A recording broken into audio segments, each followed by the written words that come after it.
तो स्वागत है आप सभी दोस्तों का एक बार फिर से आपकी साइंस वाली क्लास में। जैसा कि हम पढ़ चुके थे, हमारा पाठ चल रहा था अम्ल क्षारक व लवण वाला, पार्ट सेकंड साइंस में 10th क्लास का। तो आज हम इसको पूरा करेंगे। जो पिछली भी कक्षा में हमने पढ़ा था, जो अब तक, उसके बाद में हम आज पढ़ेंगे। हमने अब तक क्या पढ़ा है? अम्ल व क्षार के बारे में, लवण के बारे में हमने छोटी सी जानकारी ली थी, तथा साथ में हमने लवण का निर्माण कैसे होता है वो भी हमने पढ़ा था।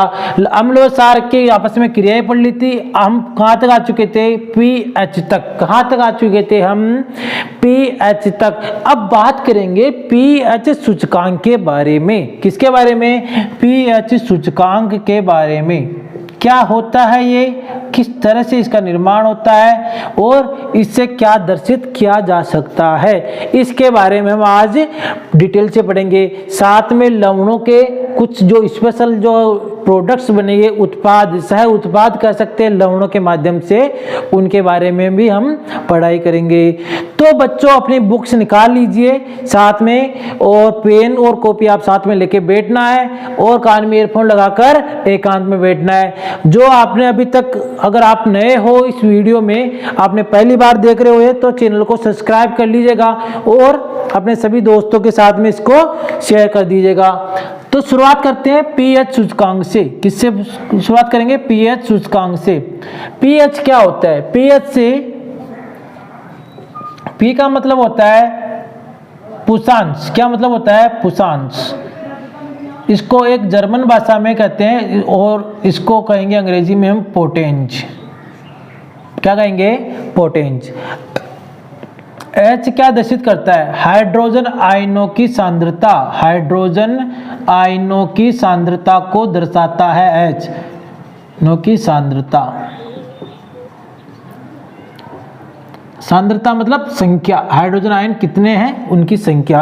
अब यहाँ पर सोचने वाली बात यह है कि पीएच का मान हाइड्रोजन आयनों की सांद्रता के बराबर होता है क्या? बिल्कुल नहीं। जितने H+ की संख्या होगी, हाइड्रोजन आयनों की संख्या होगी, ठीक है, उसका उतने ही कम क्या होंगे? पीएच का मान। उतना ही कम क्या होगा? पीएच का मान। उतना ही कम क्या होगा? पीएच का मान। अब बात करते हैं पीएच स्केल के लिए। तो पीएच स्केल कैसा होता है? पीएच स्केल होता है 0 से लेकर 14 तक। 0 से लेकर 14 तक। एक तरफ जहां 0 है, 7 है, तो ये 7 को ले लेते हैं पहले। 7 मिडिल पॉइंट हो गया इस पीएच स्केल का। क्यों? क्योंकि यहां पर इसको कहा जाएगा 7 उदासीन। अर्थात जिस तत्व की पीएच 7 दिखाई देगी उसको हम क्या कहेंगे? उदासीन। क्या कहेंगे? उदासीन। ठीक है, उस तत्व को हम क्या कहेंगे? उदासीन। अगर हम बात करें कि 7 से कम हुए तो, बिल्कुल 7 से कम हुए तो उसको हम कहेंगे अम्लीय। क्या कहेंगे? अम्लीय। अगर 7 से अधिक हुए तो उसको हम कहेंगे क्षारीय। क्या कहेंगे? क्षारीय।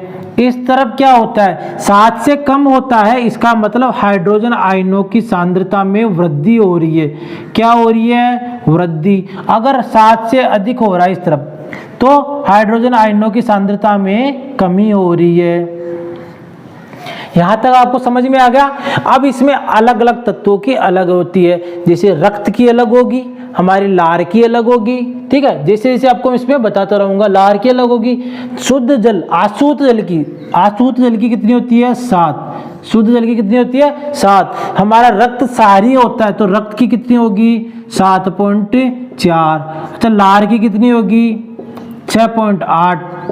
ठीक है। और इस तरह से आपको दूध की भी और अलग अलग जो तत्व होते हैं उनकी भी आपको पीएच का मान आपको देखना है। ठीक है, यहां तक आपको समझ में आ गया किस तरह से पीएच होती है और पीएच का सूचकांक कैसा होता है। अब इनमें देखिएगा आगे, अगर हम क्रिया कराते हैं, जैसे मान लो प्रबल अम्ल है, कोई प्रबल अम्ल है, वो क्रिया करता है मान लो प्रबल क्षार से। प्रबल किससे करेगा? क्षार से। अब जब दो शक्तिशाली योद्धाओं के बीच में युद्ध होता है तो कुछ नहीं बचता है, पूरा विनाश हो जाता है। उसी तरीके से ये भी प्रबल है, ये भी प्रबल है, तो जब दोनों में युद्ध होगा तब क्या होगा, उदासीन। जो विलेन नया बनेगा वो क्या बनेगा, उदासीन, और उसकी पीएच क्या होगी, 7 के बराबर।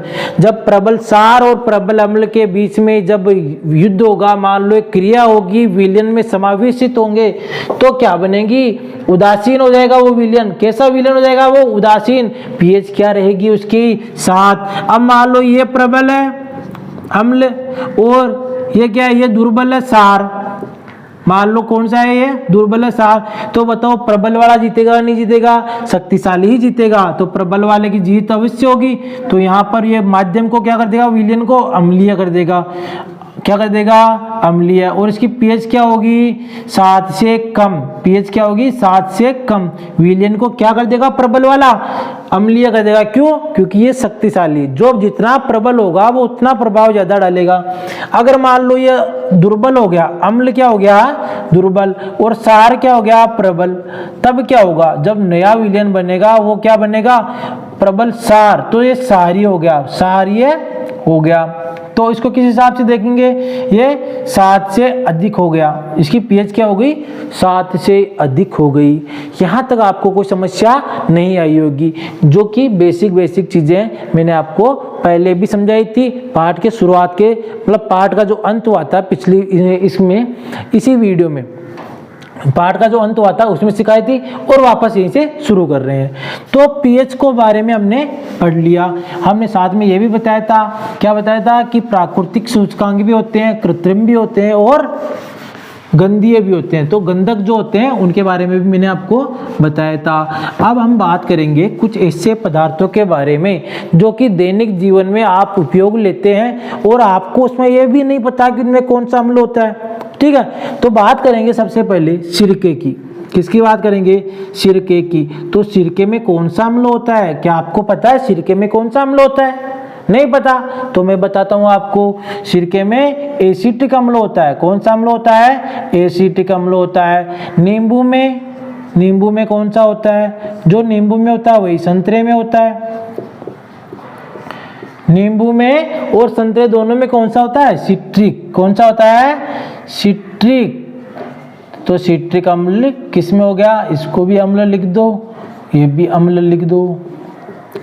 ठीक है, उसके बाद में जो दूध और दही रोजाना खाते हो आप, उसमें कौन सा होता है, दूध व दही में कौन सा होता है, दूध और दही में होता है लैक्टिक अम्ल। कौन सा होता है, लैक्टिक अम्ल। अब बात करें तो कौन सी, जैसे टमाटर हो गया, इमली हो गया, ऐसे फल हो गए। ये टमाटर है, टमाटर तो एक फल है, टमाटर सब्जी थोड़ी है, टमाटर एक फल है। टमाटर में कौन सा हो गया, ऑक्जेलिक। टमाटर में कौन सा हो गया, ऑक्जेलिक अम्ल। इसके बाद में देख लीजिएगा इमली। जैसा कि मैंने बच्चों आपको पहले भी एग्जाम्पल बताए थे, गोलगप्पे खाने वाले। जब आप गोलगप्पे खाते हो तब वहाँ गोलगप्पे वाले से पानी पीते हो ना, तब कैसा लगता है, बिल्कुल खट्टा सा। वो क्या डालता है, इमली का टार्ट्रिक अम्ल डालता है। उसमें क्या डालता है, टार्ट्रिक अम्ल। शुरुआत में क्या करते थे ये गोलगप्पे वाले, जब इनको ये टार्ट्रिक अम्ल मिलता नहीं था तो उस समय क्या करते थे, सूखी हुई जो इमली होती थी उनको कूट कर उनसे जो रस निकालते थे, उनका प्रयोग क्या करते थे हम गोलगप्पे वाले के पानी में, गोलगप्पे वाले क्या करते थे, पानी बनाने में काम में लेते थे।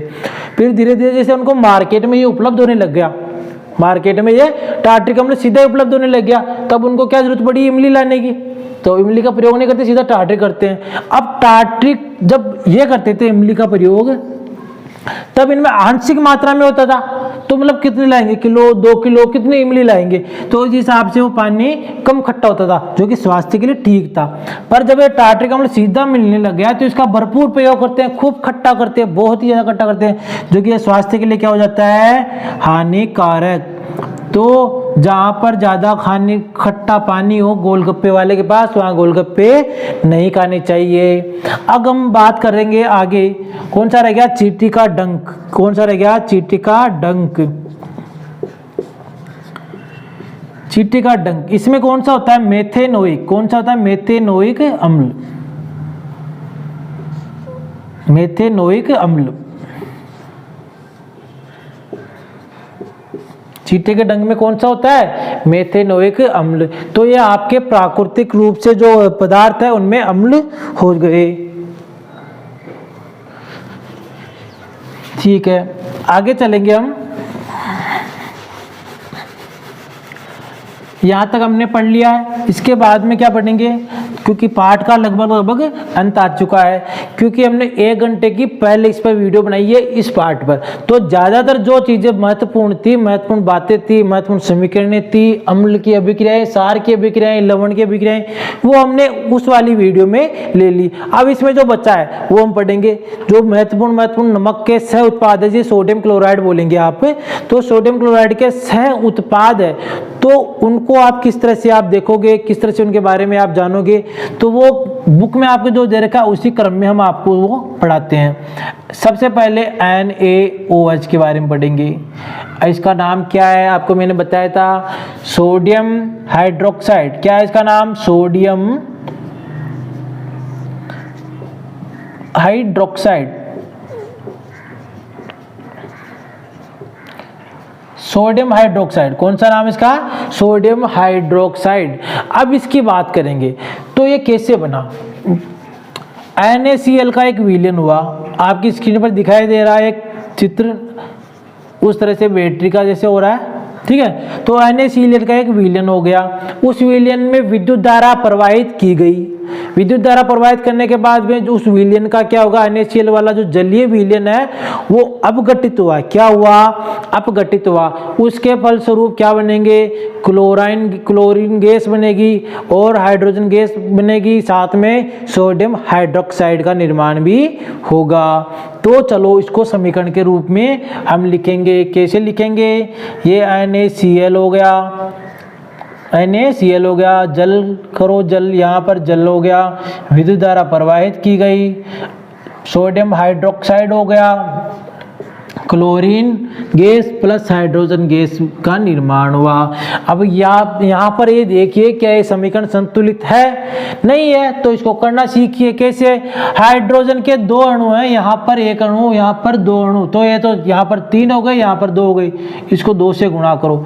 जैसे ही 2 से गुणा किया हाइड्रोजन 4 हो गया, और यहाँ पर भी 2 कर दो। अब बताओ 2 हाइड्रोजन 4 हो गए बराबर। अब यहाँ पर हमने ये गलती कर दी कि ये सोडियम को 2 कर दिया, यहाँ पर तो 1 ही है, तो चलो इसको भी 2 कर दो। फिर देखा तो क्लोराइड भी 2 हो गया, बिल्कुल ये तो है, तो ये तो पूरा समीकरण ही एक तरह से संतुलित हो गया। मैंने आपको इसे सिखाया था हिट एंड ट्रायल विधि में, जो कम है उसको गुणा कर दो, ठीक है। आगे बात करें हाइड्रोजन की, तो ये हाइड्रोजन है, ये किस में काम आएगा, ईंधन में काम आएगा। उपयोग पढ़ेंगे ना भी, हाइड्रोजन का उपयोग किसमें आएगा, ईंधन में। क्लोरीन का उपयोग किसमें आएगा, जल की स्वच्छता में, जल की स्वच्छता में। समझ में आई बात आपको। क्लोरीन का उपयोग किसमें आएगा, क्लोरीन का जल की स्वच्छता में, पीवीसी में काम आएगा, कई सारे इसके उपयोग हो गए। हाइड्रोजन ईंधन बहुत ही महत्वपूर्ण है, इसके बारे में बताऊं आपको।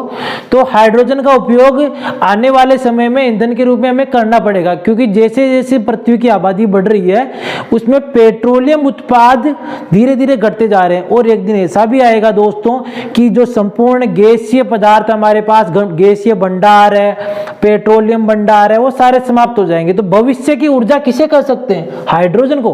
भविष्य की ऊर्जा किसे कर सकते हैं, हाइड्रोजन को। हाइड्रोजन से क्या चल सकते हैं, वाहन चल सकते हैं, इससे बिजली उत्पादित हो सकती है, परंतु अभी इसके उपयोग में नहीं लाया जा सकता क्योंकि अभी बहुत इस पर काम करना बाकी है। अब हम बात करें किसकी, कौन सा उत्पाद रह गया हमारा, NaOH, इसको कहेंगे सोडियम हाइड्रोक्साइड। क्या कहेंगे, सोडियम हाइड्रोक्साइड। तो सोडियम हाइड्रोक्साइड हो गया हमारा इसमें निर्माण, ठीक है। अब बात करते हैं किसके उपयोग में होगा, ये साबुन बनाने में। बिल्कुल, सोडियम हाइड्रोक्साइड का उपयोग किसमें होगा, साबुन निर्माण में। किसमें होगा, साबुन निर्माण में, और कागज निर्माण में भी इसका उपयोग होगा। तो इनके उपयोग भी पूछे जाते हैं, जब बोर्ड एग्जाम होगा तब इसके उपयोग आपको याद करने, तो छोटे छोटे उपयोग है, याद कर सकते हैं। साथ में अगर मान लो कहीं पूछ लिया जाए कि HCl का उपयोग, तो HCl का उपयोग जैसे मैंने पढ़ा था, क्या है HCl, हाइड्रोक्लोरिक अम्ल। इसे अम्लों का राजा भी कहते हैं। इसका मतलब कह सकते हो कि ये तेजाब सबसे खतरनाक होता है। तो सबसे खतरनाक तेजाब कौन सा हो गया? हाइड्रोक्लोरिक। अगर इसमें किसी चीज को डालेंगे तो लगभग नष्ट हो जाएगी। इसका उपयोग कहाँ कर सकते हैं? बिल्कुल, जो बहुत बड़े बड़े औजार होते हैं उनकी सफाई के लिए कर सकते हैं। इस्पातों की सफाई के, इस्पात की सफाई में इसका उपयोग किया जाता है। ऐसे तो नहीं कि कोई मान लो इसको खाने पीने में काम मिलेगा, नहीं, ये बिल्कुल खतरनाक है। अब इसको हम आगे पढ़ेंगे। सोडियम हाइड्रोक्साइड हमने पढ़ लिया। इसके बाद में हम एक पढ़ेंगे विरंजक चूर्ण। क्या पढ़ेंगे? विरंजक चूर्ण। विरंजक चूर्ण। विरंजक चूर्ण कहाँ से पढ़ेंगे? ये क्लोरीन जो बनाता ना, इसी का उपयोग हम पढ़ेंगे। जो क्लोरीन बनाता है इसका उपयोग हम यहाँ देखेंगे कि जैसे जो बुझा हुआ चूना है, कौन सा बुझा हुआ चूना? मैंने आपको याद है जो पाठ फर्स्ट था हमारा रासायनिक अभिक्रियाएं, उसमें मैंने आपको अच्छी तरीके से बताया था कौन सा बुझा हुआ चूना होता है, कौन सा बिना बुझा हुआ चूना होता है। कैल्शियम ऑक्साइड जिसे CaO, क्या लिखा जाता है? CaO। तो ये कैल्शियम ऑक्साइड होता है, ये होता है बिना बुझा हुआ चूना। इसकी जल के साथ क्रिया कराएंगे तो बुझा हुआ चूना में प्राप्त होगा। कौन सा होगा? CaOH2, calcium hydroxide. Calcium hydroxide. तो ये कौन सा हो गया? बुझा हुआ चूना हो गया। इसी पर क्रिया करा रहे थे किसकी? क्लोरीन गैस की। जैसा कि मैंने आपको बताया था अभी, क्लोरीन गैस की इस पर क्रिया कराएंगे तो साथ में क्या बनेगा? साथ में क्या बनेगा? क्रिया करा रहे हैं ना, क्रिया हो गई यहाँ पर। तो तीर जब क्रिया हो जाए तो तीर का निशान लगाना पड़ता है। तीर, ये क्रिया हो गई, तीर का निशान लगाना पड़ता है। इससे पता लगता है कि अब कुछ उत्पाद बनेगा। क्या बनेगा? CaOCl2। ये होता है विरंजक चूर्ण। क्या होता है ये? विरंजक चूर्ण। अब बात करेंगे साथ में जल बचेगा। अब इसके भी उपयोग पढ़ेंगे। इसके क्या पढ़ेंगे हम? उपयोग। क्योंकि परीक्षा में विरंजक चूर्ण का उपयोग व सूत्र दोनों पूछे जाते हैं, तो आप ये लिख सकते हैं सूत्र। ठीक है, बहुत आसान है। उपयोग क्या क्या लिखेंगे? वस्त्र उद्योग में क्या लिखेंगे? वस्त्र उद्योग में विरंजक चूर्ण का उपयोग किया जाता है। कागज की फैक्ट्री में लकड़ी को, जो कागज की फैक्ट्री में जो लकड़ी को जो उसमें गलन किया जाता है, उसमें भी इसका प्रयोग किया जाता है। साथ में रासायनिक उद्योगों में जो उपचायक के रूप में, जैसे कोई भी केमिकल पदार्थ है उसमें उपचायक के रूप में इसको विरंजक को प्रयोग किया जाता है। उसके साथ में कोई भी ऐसा पेयजल, क्या है? पेयजल। तो पेयजल ऐसा जिसमें कीटाणु हो गए हो, होता है ना कई बार बड़े बड़े शहरों के पानी के जो मतलब गंदे नाले हैं वो किसी नदी तालाब में आ जाते हैं, तो उस समय क्या होता है उसमें कीटाणु जीवाणु कई तरह की बीमारियां हो जाती है। तो उसको साफ करने के लिए क्या प्रयोग किया जा सकता है? विरंजक चूर्ण का। इससे जो उसमें जीवाणु होंगे खतरनाक बैक्टीरिया बीमारी वाले, वो उसमें नष्ट हो जाएंगे। अब हम बात करते हैं विरंजक चूर्ण का उपयोग हो गया, चलो इसको यहीं पर छोड़ते हैं। हम आगे बात करेंगे किसकी? विरंजक चूर्ण के बाद में बेकिंग सोडा की। किसकी बात करेंगे? Baking soda. बेकिंग सोडा, अगर आपको ये सोडा में कंफ्यूजन होता है तो क्योंकि दो तरह के सोडा आएंगे आपके कोर्स में। आपके कोर्स में दो सोडा है, बेकिंग सोडा, दावन सोडा। तो दावन सोडे से आप याद रख सकते हो कि दावन सोडा धोने का सोडा है। दावन सोडा धोने का सोडा है, बेकिंग सोडा खाने का सोडा है। कौन सा है? खाने का। तो इसको आप खाने का या खाद्य बोल सकते हो। ठीक है, इससे आपको ये आसानी से याद रहेगा। अब देखिएगा किस तरह से बनता है, क्योंकि नमक के सह उत्पाद है तो नमक का उपयोग हम करेंगे। NaCl, क्या हो गया? नमक का NaCl। अब इसमें जल मिलाएंगे, ये जल मिला दिया। जल मिलाने के बाद में कार्बन डाइऑक्साइड मिला दिया इसमें। समझ में आ रही है? कार्बन डाइऑक्साइड, साथ में NH3 अमोनिया। NH3 क्या हो गया? अमोनिया हो गया। अब इसका उत्पाद बनेगा, तीर का निशान लग गया ना, इसका उत्पाद बनेगा। क्या बनेगा? NH4, क्या बन गया? NH4Cl प्लस क्या बन गया? 2NaOH, 2NaHCO3। क्या बन गया? ONaHCO3, sodium bicarbonate. कौन सा बन गया? सोडियम बाइकार्बोनेट या सोडियम हाइड्रोकार्बोनेट। इसको दो नाम से बोल सकते हैं, क्या बोल सकते हैं? सोडियम हाइड्रोकार्बोनेट, ये भी बोल सकते हैं इसको, सोडियम हाइड्रोकार्बोनेट। बहुत ही आसान है, क्योंकि अन्य CO3 को हम सोडियम कार्बोनेट कहते हैं और इसमें H जुड़ गया हाइड्रोजन का, तो सोडियम हाइड्रोकार्बोनेट। ठीक है, यहाँ तक कोई दिक्कत नहीं है। अब देखो ये बन गया। अब बेकिंग सोडा है तो खाने का सोडा है, जो खाद्य सामग्री है उसमें उपयोग में होगा। कई तरह की खाद्य सामग्री में, जैसे हम मिठाइयाँ बना रहे हैं, कोई पकवान बना रहे हैं, कोई हलवा बना रहे हैं, कोई पापड़, अचार पापड़ बना रहे हैं, पापड़ों में प्रयोग होता है। जैसे दाल बाटी बना रहे हो तो बाटियों में भी आप इसको डालते हैं। तो ये सोडा करता है, खाने की सामग्री को फुला देता है, बिखेर देता है, बिल्कुल टुकड़े टुकड़े में कर देता है, तो अच्छा बनता है। जैसे मान लो कोई पापड़ बनाते हैं, पापड़ उद्योगों में बहुत ज़्यादा इसका उपयोग में होता है। तो ये खाने का सोडा बिल्कुल नमक की तरह लगता है, दिखने में, स्वाद में नहीं, दिखने में कैसा लगेगा? नमक की तरह लगेगा, सफ़ेद होगा, उसी तरह का बुरादा होगा, बिल्कुल बारीक पाउडर होगा। तो खाने का साथ में इसी का जो जलीय विलयन होगा, घोल, जिसको जलीय विलयन कहते हैं, तो वो कहाँ काम आएगा? जब हमारे पेट में गैस बनती, एसिडिटी होती है, जब हमारे पेट में एसिडिटी होती है तो पेट में बनेगी गैस। अब इसको ठीक से देखिएगा, पेट में बनेगी गैस। गैस क्यों बनेगी? क्योंकि माध्यम हो जाएगा खाने का, माध्यम किसका हो जाएगा? खाने का अम्लीय, तभी तो गैस बनती है, खट्टी खट्टी डकारें आती है, उल्टी आती है।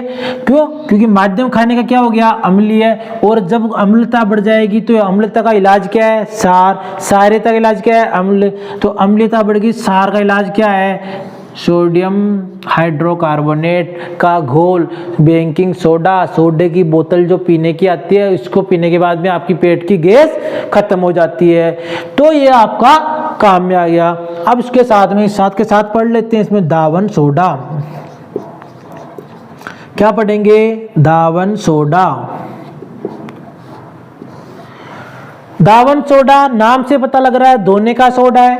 किसका सोडा है? धोने का सोडा है। अब देखो इसको सोडियम कार्बोनेट के पुनः क्रिस्टलीकरण से प्राप्त करते हैं। Na2CO3 प्लस 10 जल के अणु जोड़ दिए, इसमें कौन से जोड़ दिए? 10 जल के अणु जोड़ दिए, पुनः क्रिस्टलीकरण हो गया।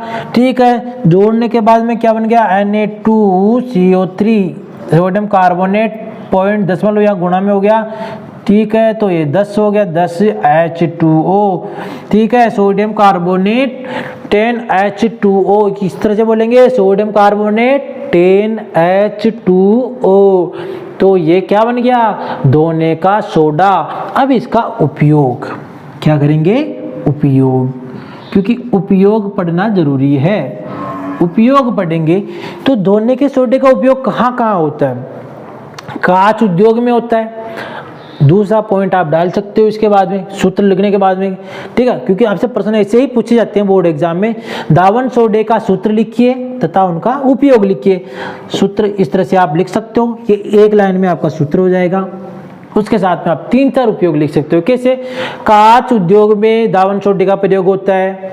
ठीक है, उसके बाद में साबुन उद्योग में इसका उपयोग होता है, साबुन निर्माण में इसका उपयोग होता है, साबुन बनता है चीजें। उसके बाद में कागज उद्योग में इसका उपयोग होता है, बोरेक्स उत्पादन में इसका उपयोग होता है, घरों में साफ सफाई के लिए भी इसका उपयोग होता है। दूसरा, डिटर्जेंट बनाने के लिए भी इसका प्रयोग होता है, घड़ी सरफ वगैरह जैसे होती है ना, तो सरफ बनाने के लिए इसका उपयोग होता है। जल की कठोरता हटाने के लिए, अगर जल जैसे कई जगह पर कुओं में, हैंडपंप में जो पानी खारा, मतलब खारा नहीं कहेंगे, भारी होता है, कई बार पानी ऐसा होता है हल्का भारी होता है, तो भारी पानी में होता है कठोरता होती है, कई कठोरता होती है, तो उस पानी की कठोरता में साबुन ठीक से काम नहीं करता। तो नहाने का साबुन ठीक से काम नहीं करेगा तो वहां शैम्पू से नहाया जाएगा, तो शैम्पू निर्माण में भी किसका उपयोग होगा? दावन सोडे का। अब हम बात करते हैं इसके सह उत्पाद 5वां, प्लास्टर ऑफ पेरिस, POP। कौन सा है? POP, plaster of Paris, plaster of Paris. तो प्लास्टर ऑफ पेरिस में क्या होगा कि जिप्सम, जो हमारा जिप्सम है,